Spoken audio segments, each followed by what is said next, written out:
Unfortunately, the sun isn't shining as bright as it did yesterday, so we'll see if we go outside and do some stuff. I would need to do some small stuff on my truck, but we'll see if we get to that. But today we're gonna focus on the corner here, and I was thinking that if I really put the effort in, I may be able to finish this corner here today.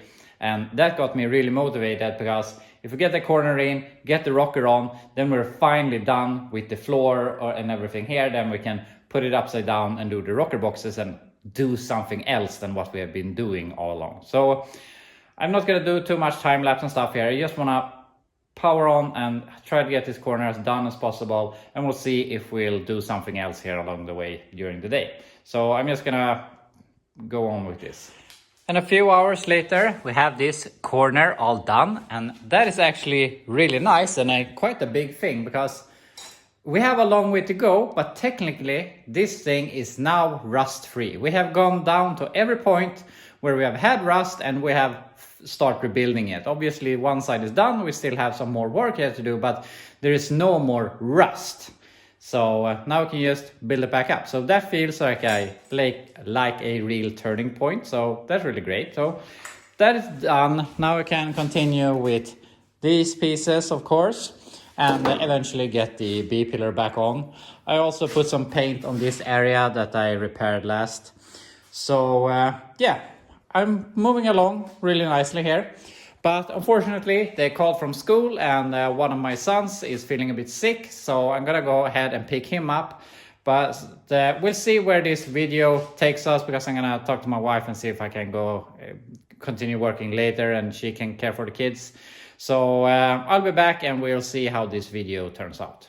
I'm back, and as you can see, almost the whole day has gone by here. But I just got rid of the Caprice. A guy came here, I gave it to him for free. He was gonna take some stuff to his Caprice, so that felt really great. It didn't go to the junkyard and go to waste. Someone else could use the parts instead.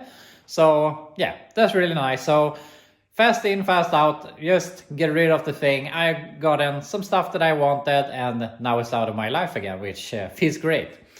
So what are we gonna do now? Unfortunately, as you can predict, we don't have much time here today. And I thought that, yeah, maybe I can continue welding here in the corner, but I'm really not gonna achieve much here today. So I thought we might as well do something else. So I think we're gonna take out this engine and start hooking up stuff to make it run again. We're not gonna run it for long now, but the plan is gonna put on a water pump if I have one. Otherwise I have to buy one. But then we're gonna use this crack repair, leak repair, and try to fix the head and see if we can salvage it. Otherwise we'll have to weld the head or whatever. But I'm gonna clean the floor here a bit. Then I'm gonna take out the engine and see if we can at least get it started.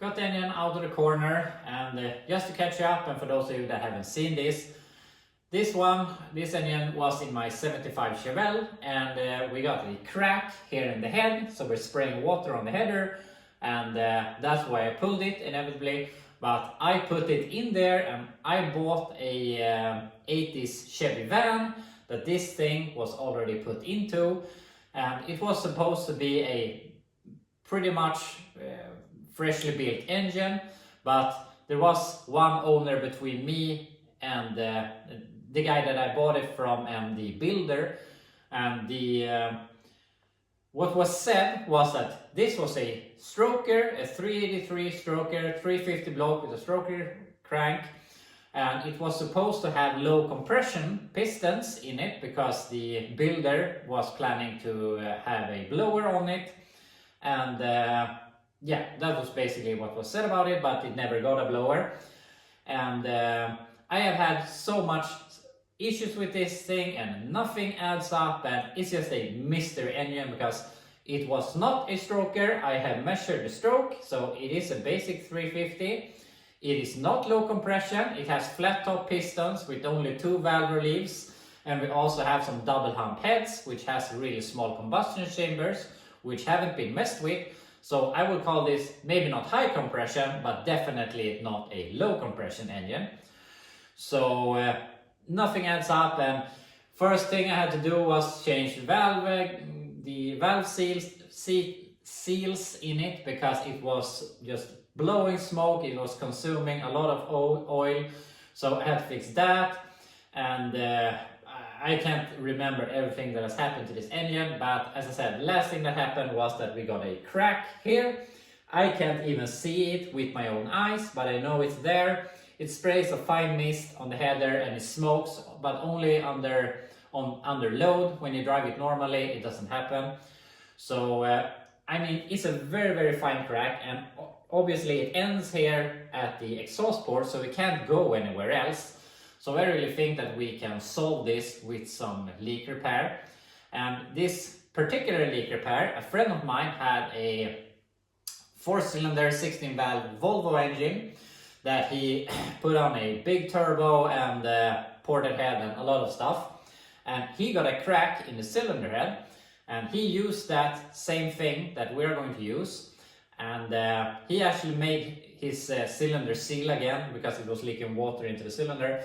And a while later he ruined the engine because he messed up with the cam sprocket broke. So he ruined the head and didn't want to mess with it anymore. But when he took the engine apart, you could see a strip of red what do you call it? The leak repair. So it was stuck to the piston, and obviously it worked. It had sealed up. So I'm very sure that we can seal this engine up with that. And I'm not really sure what I'm going to do with this engine.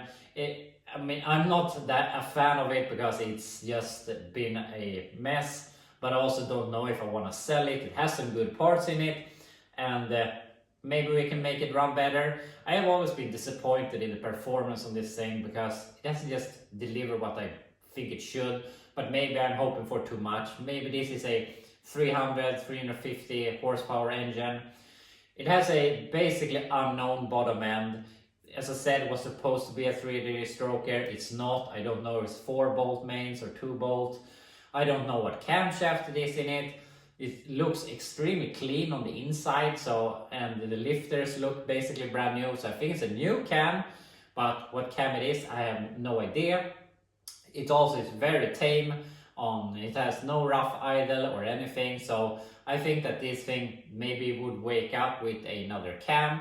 But also it didn't have any good bottom end power earlier either. So I'm not sure if how they put in the cam and got it a tooth off or something, and that is retarding the cam or whatever. I don't know, but I mean, I have the engine. I don't think I'm gonna be able to get rid of it, so we might as well fix it and put it in something and use it. So that's the plan, and we need to seal up this crack. And I could put it in a car and try the leak seal, but might as well do it here on the floor. That's not what we're gonna do today. Today I just wanna put some stuff back on it, start it up just to hear it because it's fun, and then we can. I know I need to find a fuel pump. I don't know if I have a water pump, but I want to sort that out so that we have a good engine that we can put in something when we need to. So yeah, I'm gonna see what we can bolt on. I just cleaned it with some compressed air here, and there's a bunch of things that I don't like about this engine, but some pretty silly things. But problems for me is that, first of all, the color. I hate this gunmetal gray. I hate most gray colors in that range between white and black. So this is going to go black again.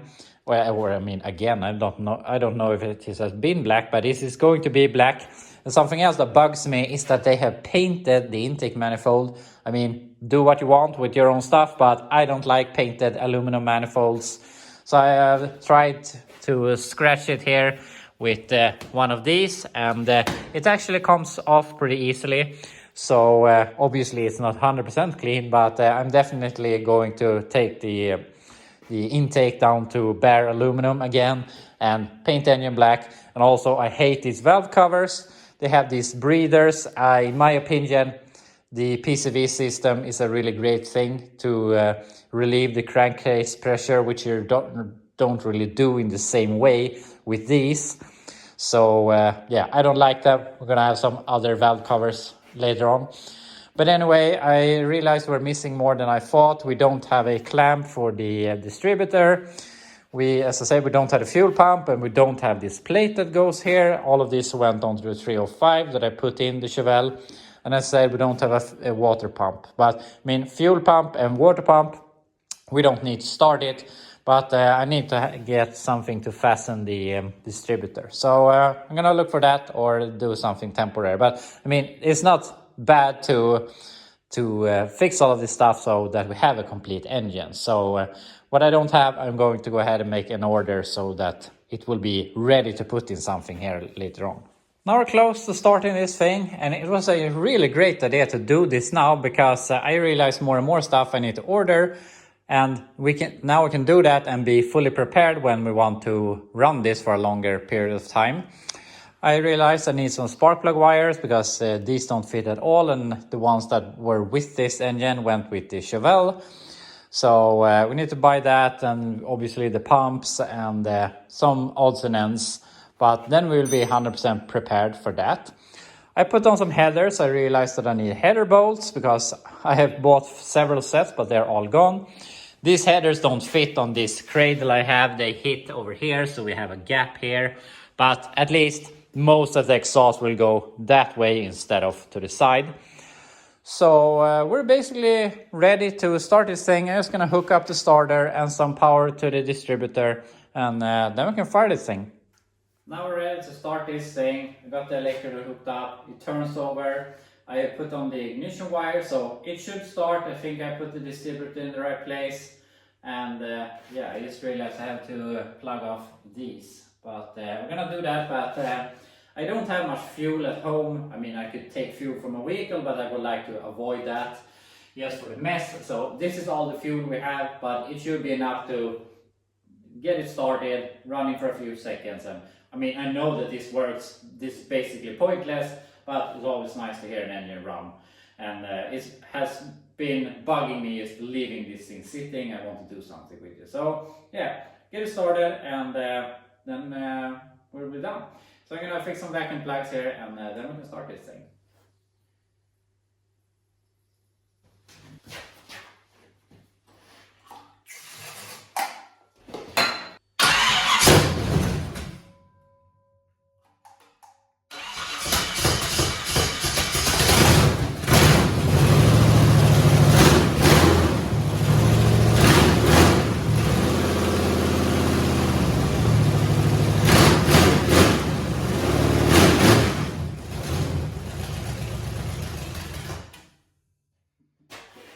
You don't get much for that amount of fuel, but it started, it was running decent. Hard to say when it's here in the garage with the open headers and everything, and a car that doesn't have enough fuel. But I mean, I wasn't expecting it to not work either. But now I'm gonna go ahead and order the stuff we need to be able to run it for a longer period of time. And maybe we can do that next week. And I've been thinking back and forth. Should I just put this in something and try it out?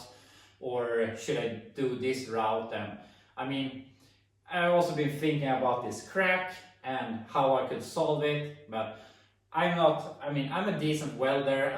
Sheet metal and the body panels I can do, but cast iron, not my thing. And I've been speaking to people that are better at welding than me, and they also say that cast iron is a mess to weld in, and I just feel that I can't do a good enough repair that I'm gonna be proud of or that I can count on. So I might as well test this the easy way out, and maybe it will work. Maybe if we drive it, have it running here, idling, and rev it a bit, it will seal up. Maybe we can put some paint on the outside to stiffen it up a little bit, to give it something to work against, and maybe it works. And also it's a bit different here revving in the engine and doing a first to second pull with full wheel spin, which I did when I realized this problem the first time. So just because it would work now doesn't mean it will hold forever, but I think it's gonna hold out just fine. And the worst thing that can happen is it starts to leak again, and we'll have to solve it some other way. We can change heads or whatever. But I want to try this anyway, and I'm not even sure what I'm going to put this thing in. Might put it in the 65 Chevelle, the one that I want to cut the roof off.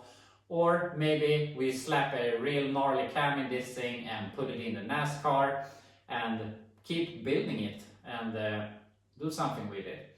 I mean, it's, even though I'm disappointed in this engine and the overall experience with it, it is a good engine with good stuff in it, and I'm not bummed that I bought it, but it hasn't really delivered what I have expected yet. But I mean, we can make it better. But yeah, I'm gonna leave it at that. That will be all for today. I will be off tomorrow, so I will be back on Thursday, hopefully, with a new video. And we'll continue fixing the rust on the Blazer, and hopefully we can get that corner down, put the B-pillar back on, and hopefully by Friday we will have it all done so we can flip it upside down and do the rocker boxes. That's my hope anyway. But we'll see. But thank you so much for watching. I hope you thought it was fun to tag along here. And I'll be back on Thursday.